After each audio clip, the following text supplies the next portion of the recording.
야, 너 대체 누구야? 남자는 다 똑같다더니 너까지 이렇게 바람을 펴? 다급하게 문을 열고 들어온 한 여성이 침대에 누워있는 한 커플을 보고는 가방을 집어 던지며 소리를 지르고 있습니다. 그녀는 오늘 이야기의 주인공인데요. 남편 옆에 누워있는 여성의 머리채를 잡고 얼굴을 확인한 그녀는 그 자리에서 경악을 했다고 합니다. 그리고 갑작스러운 상황에 어안이 벙벙하던 남자는 두 여성의 얼굴을 보고 더욱 기겁을 했다고 하는데요. 대체 이게 무슨 일일까요?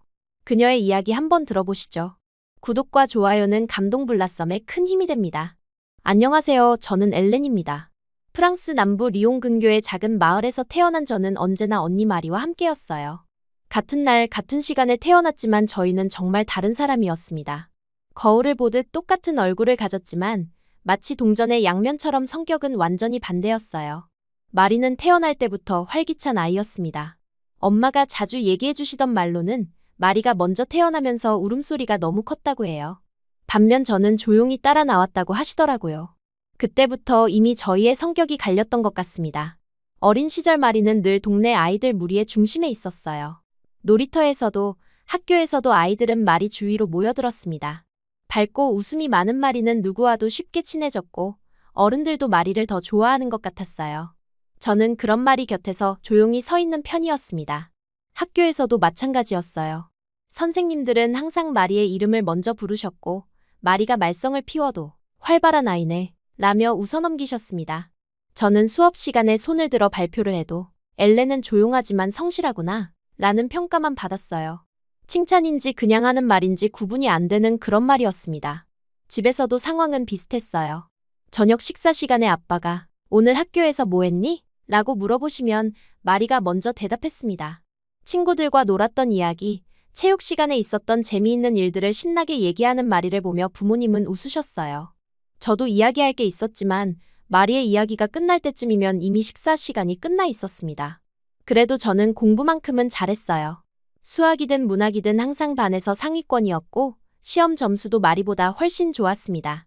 하지만 성적표를 가져가도 반응은 예상 가능했어요. 엘렌이는 원래 공부를 잘하잖아 라는 말뿐이었습니다.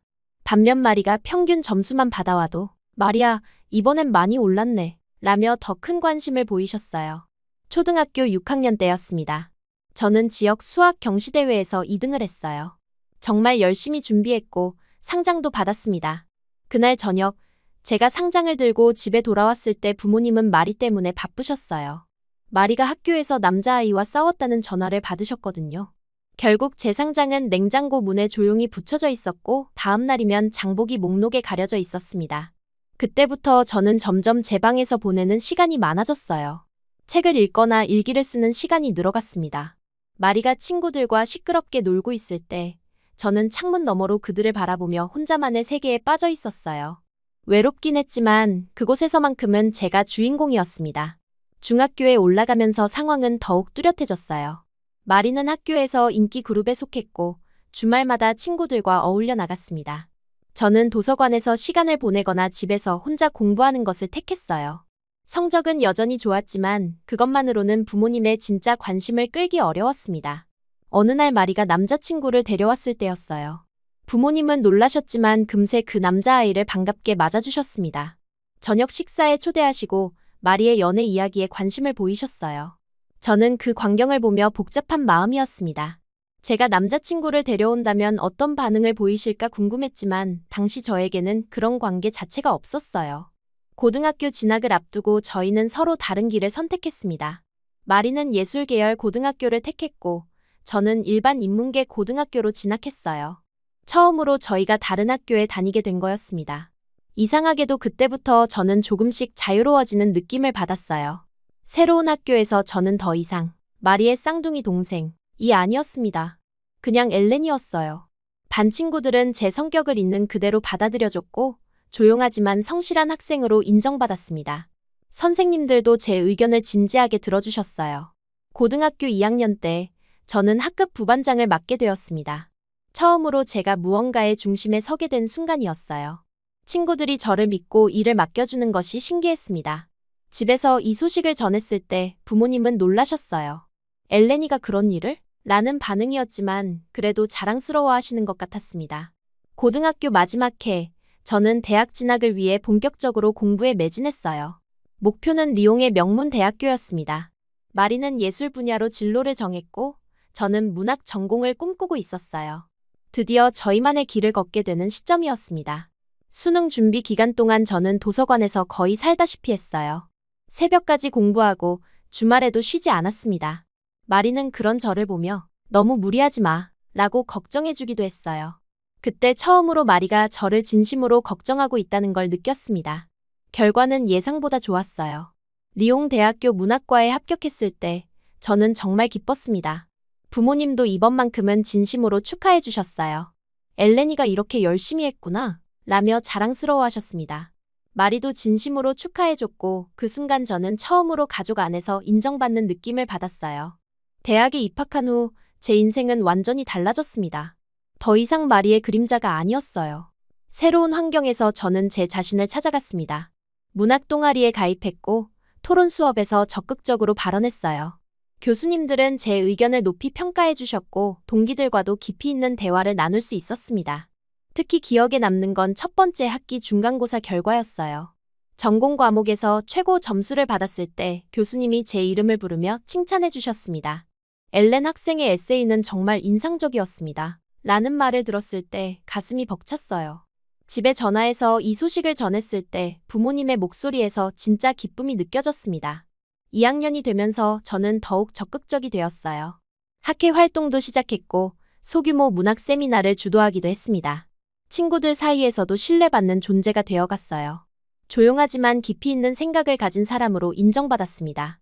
그러던 중 2학년 2학기에 특별한 만남이 있었어요. 국제교류 프로그램의 일환으로 팀 프로젝트를 하게 되었는데 그때 한국에서 온 교환학생을 만나게 되었습니다. 그의 이름은 민수였어요.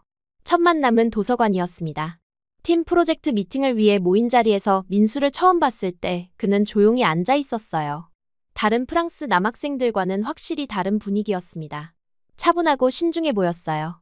프로젝트를 진행하면서 민수와 대화할 기회가 많아졌습니다. 그는 한국 문화에 대해 이야기해줬고 저는 프랑스 문학에 대해 설명해줬어요. 언어의 장벽이 있었지만 오히려 그것 때문에 더 신중하고 깊이 있는 대화를 나누게 되었습니다. 민수는 제 의견을 정말 진지하게 들어줬어요. 다른 남학생들처럼 저를 무시하거나 대충 넘어가지 않았습니다. 제가 말하는 것을 끝까지 듣고 생각해본 뒤에 자신의 의견을 말했어요. 그런 모습이 인상적이었습니다. 프로젝트가 끝나고 민수가 저에게 커피를 마시자고 제안했어요. 처음에는 단순한 친구 사이의 만남이라고 생각했습니다. 하지만 카페에서 대화를 나누면서 저는 그가 저를 정말 특별하게 생각하고 있다는 걸 느꼈어요. 엘렌은 정말 똑똑하고 생각이 깊어요. 한국에는 이런 여성이 많지 않아요. 라고 그가 말했을 때 저는 가슴이 뛰었습니다. 지금까지 누구도 저를 그렇게 표현해 본 적이 없었거든요. 항상 조용하고 성실한 정도의 평가만 받았는데 민수는 저를 완전히 다르게 보고 있었어요. 그 이후로 저희는 자주 만나게 되었습니다. 도서관에서 함께 공부하고 주말에는 리옹 시내를 산책하기도 했어요. 민수는 저에게 한국 문화를 소개해줬고 저는 그에게 프랑스의 숨겨진 명소들을 보여줬습니다. 민수와 함께 있을 때의 저는 완전히 달랐어요. 자신감이 생겼고 적극적이 되었습니다. 그는 제 의견을 소중히 여겨줬고 제가 하는 모든 말에 관심을 보여줬어요. 처음으로 저는 누군가에게 특별한 존재가 된다는 것이 어떤 느낌인지 알게 되었습니다. 한 학기가 지나면서 저희 관계는 더욱 깊어졌어요. 민수는 제게 한국어를 가르쳐줬고 저는 그에게 프랑스어 발음을 도와줬습니다. 서로의 언어를 배우면서 우리는 마음도 더 가까워졌어요. 어느 날 민수가 저에게 말했습니다. 엘렌, 당신과 함께 있으면 정말 편하네요. 처음으로 누군가와 이렇게 깊은 대화를 나눌 수 있게 되었어요. 그 말을 듣고 저는 울컥했어요. 지금까지 제가 느꼈던 외로움이 무엇이었는지 정확히 알게 된 순간이었습니다. 그날 밤 저는 오랜만에 마리에게 전화를 걸었습니다. 언니, 나 좋은 사람 만났어. 라고 말했을 때 마리는 정말 기뻐했어요. 드디어 우리 엘레니가 연애하는구나. 라며 웃었습니다. 그 순간 저는 마리와의 관계도 예전과는 달라졌다는 걸 느꼈어요. 민수와의 만남은 제 인생의 전환점이었습니다. 처음으로 저는 누군가에게 가장 중요한 사람이 되었어요. 마리의 그림자가 아닌 온전한 저 자신으로 사랑받는다는 것이 이런 느낌인지 알게 되었습니다. 3학년이 시작되면서 민수와 저는 더욱 가까워졌어요. 그는 제게 한국의 계절 이야기를 들려줬고, 저는 프랑스 남부의 라벤더 밭에 대해 말해줬습니다. 서로의 고향에 대한 그리움을 나누면서 우리는 언어를 넘어선 깊은 유대감을 형성해 갔어요. 특히 기억에 남는 건 어느 가을 저녁이었습니다. 도서관에서 늦게까지 공부하고 나오는 길에 민수가 제 손을 잡았어요. 엘렌, 당신과 함께 있으면 고향이 그립지 않아요. 라고 말하는 그의 목소리에는 진심이 담겨 있었습니다. 그 순간 저는 제가 누군가에게 이렇게 소중한 존재가 될 수 있다는 사실에 감동했어요. 민수와 함께하는 시간이 길어질수록 저는 그가 다른 프랑스 남자들과 얼마나 다른지 더욱 확실하게 느꼈어요. 프랑스 남자들은 대체로 자신의 매력을 과시하려 하거나 여자를 쉽게 생각하는 경향이 있었는데 민수는 정반대였습니다. 그는 항상 저를 한 명의 독립적인 인간으로 존중해줬고 제 의견을 진심으로 듣고 고민해줬어요. 어느 날 저녁 카페에서 만났을 때 민수가 조심스럽게 말을 꺼냈습니다. 그는 자신의 교환학생 기간이 3개월밖에 남지 않았다고 했어요. 그 말을 듣는 순간 제 마음은 아래로 떨어지는 듯했습니다. 예상은 하고 있었지만 막상 현실로 다가오니 받아들이기 어려웠어요. 민수는 제 표정을 보고 손을 잡아줬습니다. 엘렌, 우리 관계가 이렇게 끝나는 건 아니야. 라고 말했지만 저는 현실적인 걱정이 앞섰어요. 한국과 프랑스는 너무 멀었고 장거리 연애가 얼마나 힘든지 주변에서 봐왔거든요. 그날 밤 저는 잠들지 못했습니다. 민수와 헤어진다는 것은 단순히 연인을 잃는 것 이상의 의미였어요. 저에게는 처음으로 진정한 자신을 인정받은 관계였거든요. 마리의 그림자에서 벗어나 온전한 저로 사랑받았던 그 소중한 경험을 놓치고 싶지 않았습니다. 며칠 후 민수는 저에게 진지한 제안을 했어요. 자신이 한국으로 돌아간 후에도 관계를 이어가고 싶다면 언젠가 한국에 와보는 것도 좋겠다고 말했습니다. 그 순간 저는 가슴이 뛰었어요. 하지만 동시에 현실적인 문제들이 머릿속을 맴돌았습니다. 민수와의 마지막 한 달은 정말 소중했어요. 우리는 매일 만나서 시간을 보냈고 서로에 대한 더 깊은 이야기들을 나눴습니다. 민수는 한국의 가족에 대해 자세히 얘기해줬어요. 부모님은 두 아들만 있는 집안이라 며느리를 기다리고 계신다고 했습니다. 따뜻하고 포용력 있는 분들이라는 그의 설명을 들으며 저는 그런 가족의 일원이 되고 싶다는 생각을 했어요. 민수가 떠나는 날이 다가올수록 저는 결심을 굳혀갔습니다. 이 사랑을 놓치고 싶지 않았어요. 지금까지 제 인생에서 가장 행복했던 시간들을 포기할 수는 없었습니다. 하지만 부모님께 솔직히 말씀드리기는 어려웠어요. 공항에서 민수를 배웅하는 날, 저는 울음을 참을 수 없었습니다. 그는 저를 꼭 안아주며 곧 다시 만날 거야 라고 속삭였어요. 그 순간 저는 마음속으로 다짐했습니다. 반드시 그를 따라가겠다고 말이에요. 민수가 떠난 후 일주일 동안 저는 깊은 고민에 빠졌습니다. 학업을 중단하고 한국으로 가는 것은 큰 결단이었어요. 하지만 동시에 이것이 제 인생에서 처음으로 스스로 내리는 중요한 선택이라는 생각이 들었습니다. 지금까지는 늘 안전한 길만 걸어왔거든요. 부모님께 말씀드리기 위해 집에 갔을 때 저는 용기를 내어 휴학 계획을 말씀드렸습니다. 물론 한국행에 대해서는 언급하지 않았어요. 단지 잠시 쉬면서 제 진로에 대해 더 깊이 생각해보고 싶다고 했습니다. 부모님은 놀라셨지만 제가 워낙 성실했기 때문에 크게 반대하지는 않으셨어요. 한국행 준비는 생각보다 복잡했습니다. 비자 신청부터 항공료까지 해결해야 할 일들이 많았어요. 하지만 민수가 한국에서 도움을 줬고 저도 아르바이트로 모은 돈을 사용했습니다. 모든 준비 과정이 설레면서도 떨렸어요. 출발 전날 밤, 저는 마리와 오랜 대화를 나눴습니다. 마리는 제가 정말 많이 변했다고 말했어요. 예전에 조용하고 소극적인 엘렌이 아니라 자신의 행복을 위해 과감한 선택을 하는 모습이 놀랍다고 했습니다. 그 말을 들으며 저도 제 변화를 실감했어요.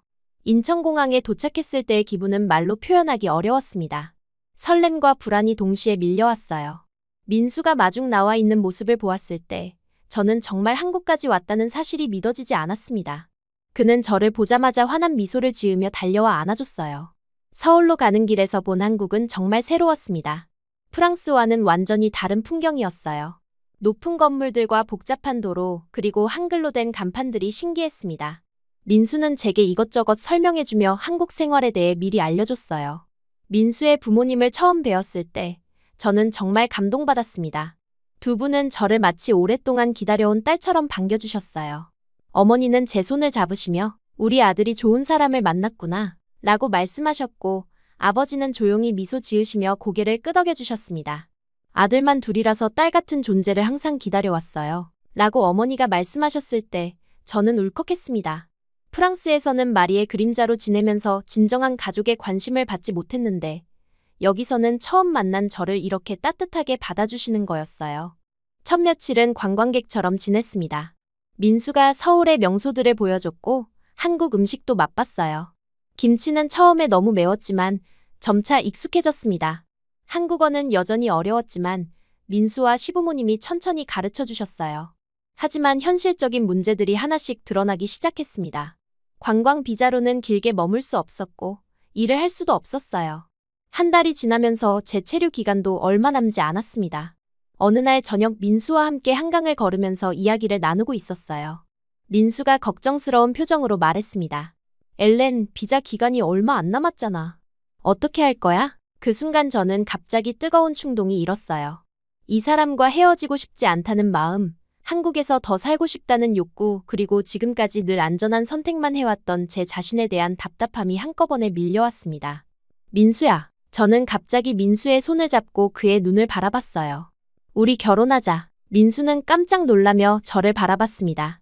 엘렌. 갑자기 그게 무슨? 진심이야. 저는 제 자신도 놀랄 만큼 확신에 찬 목소리로 말했어요. 나는 내가 좋고, 한국이 좋고, 여기서 너와 함께 살고 싶어. 프랑스로 돌아가서 또 예전처럼 살고 싶지 않아. 그 순간에 저는 정말 충동적이었습니다. 20대의 뜨거운 사랑이 모든 이성적 판단을 뒤덮고 있었어요. 평생 신중하고 조심스럽게 살아온 제가 처음으로 무모한 선택을 하고 있었습니다. 민수는 한동안 말을 하지 못했어요. 그리고 조심스럽게 물어봤습니다.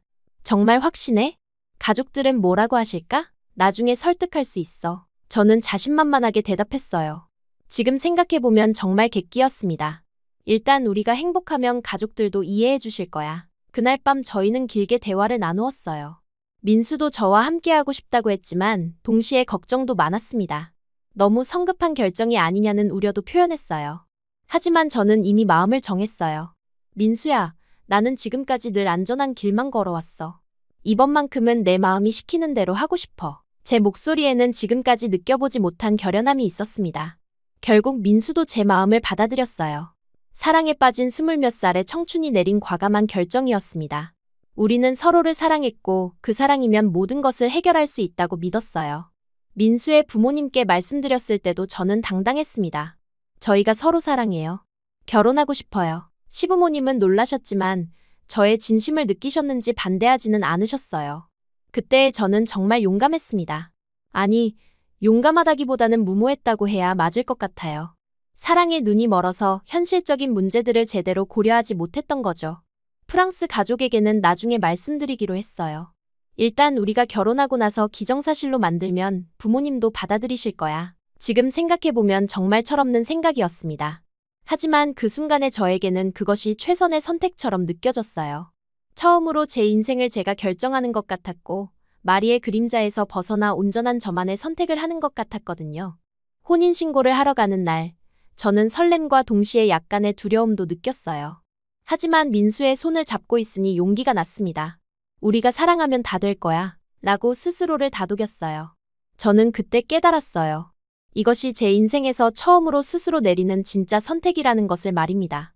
지금까지는 늘 안전한 길, 부모님이 원하는 길, 모범적인 길만 걸어왔거든요. 하지만 이번만큼은 제 마음이 진정 원하는 것을 선택하고 싶었어요.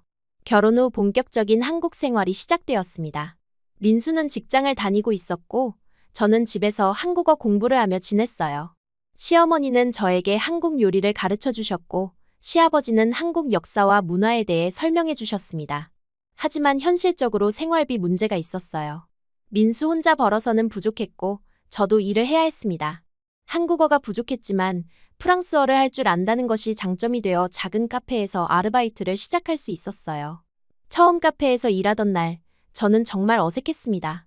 한국어로 주문을 받는 것도 어려웠고 한국의 서비스 문화도 익숙하지 않았어요. 하지만 사장님과 동료들이 친절하게 도와줬고 점차 적응해갔습니다. 카페 일은 생각보다 재미있었어요. 다양한 손님들을 만나면서 한국어도 늘었고 한국 사회의 모습도 직접 볼 수 있었습니다. 특히 저에게 프랑스어를 배우고 싶다며 다가오는 손님들이 있을 때는 정말 뿌듯했어요. 주말에는 민수와 함께 서울 곳곳을 돌아다녔습니다. 고궁도 가보고 한강에서 산책도 했어요. 한국의 사계절을 경험하면서 저는 이 나라가 점점 좋아졌습니다. 특히 가을의 단풍과 겨울의 첫눈은 정말 아름다웠어요. 시부모님과의 관계도 날로 좋아졌습니다. 어머니는 저를 친딸처럼 챙겨주셨고, 아버지는 조용하지만 따뜻한 관심을 보여주셨어요. 명절 때는 한국의 전통 문화를 직접 체험할 수 있었고, 가족의 일원이 된다는 것이 어떤 느낌인지 알게 되었습니다. 하지만 가끔씩 프랑스 가족이 그리웠어요. 특히 마리와의 통화에서 집안 소식을 들을 때면 마음이 복잡했습니다. 부모님은 제가 언제 돌아올지 궁금해하셨고, 마리는 제가 너무 오래 떨어져 있다고 걱정했어요. 그럴 때마다 저는 죄책감을 느꼈습니다. 가족에게 진실을 말하지 않고 있다는 것이 마음에 걸렸어요. 하지만 동시에 한국에서의 생활이 너무 만족스러웠기 때문에 선뜻 포기할 수도 없었습니다. 한국어 실력이 늘면서 저는 더 다양한 일을 할 수 있게 되었어요. 카페에서 프랑스어 수업을 진행하기도 하고 번역 일을 도와주기도 했습니다. 민수는 그런 저를 보며 자랑스러워했어요. 어느 날 카페에서 일하고 있는데 한 할머니가 저에게 다가와 말씀하셨습니다. 젊은 나이에 외국까지 와서 열심히 일하는 모습이 기특하다. 고하시며 떡을 하나 주고 가셨어요. 그 순간 저는 정말 감동받았습니다. 한국 사람들의 따뜻함을 느낄 수 있었거든요. 시간이 지나면서 저는 한국이 제 두 번째 고향이 되어가고 있다는 것을 느꼈습니다. 프랑스에서는 마리의 그림자로 살아왔지만 여기서는 온전한 저 자신으로 인정받고 있었어요. 시부모님에게는 소중한 며느리였고 카페에서는 열심히 일하는 직원이었으며 민수에게는 사랑하는 아내였습니다. 하지만 여전히 프랑스 가족에게는 진실을 말하지 못하고 있었어요. 그 문제를 언젠가는 해결해야 한다는 것을 알면서도 현재의 평온한 생활을 깨트리고 싶지 않았습니다. 이런 복잡한 마음을 안고 저는 한국에서의 첫 번째 겨울을 맞이했어요. 결혼한 지 1년이 지나면서 저는 정말 안정된 일상을 보내고 있었어요. 한국어도 많이 늘었고 카페에서의 일도 익숙해졌습니다. 민수와의 관계는 날이 갈수록 깊어졌고 시부모님과도 진짜 가족처럼 지내고 있었어요. 그때 저는 정말 행복했습니다. 프랑스에서 느꼈던 그림자 같은 존재감은 완전히 사라지고 한국에서는 정말 필요한 사람이 된 기분이었어요. 시어머니는 제게 한국 요리를 가르쳐 주셨고 저는 그 대신 프랑스 디저트 만드는 법을 알려드렸습니다. 카페에서 일하는 것도 점점 재미있어졌어요. 처음에는 서투른 한국어로 주문을 받는 것이 어려웠지만 이제는 손님들과 자연스럽게 대화할 수 있게 되었습니다. 특히 프랑스어를 배우고 싶어하는 손님들을 만날 때는 정말 뿌듯했어요. 민수는 저를 정말 잘 챙겨줬습니다. 매일 출근하기 전에 제게 뽀뽀를 해주고 퇴근 후에는 하루 있었던 일들을 나누곤 했어요. 주말에는 함께 서울 곳곳을 돌아다니며 한국 문화를 체험했습니다. 하지만 가끔씩 프랑스 가족이 그리웠어요. 특히 마리와 통화할 때면 복잡한 마음이 들었습니다. 마리는 항상 언제 돌아올 것인지 물어봤고 저는 애매하게 대답할 수밖에 없었어요. 아직 결혼 사실을 말하지 못했거든요. 부모님과의 통화에서도 마찬가지였습니다.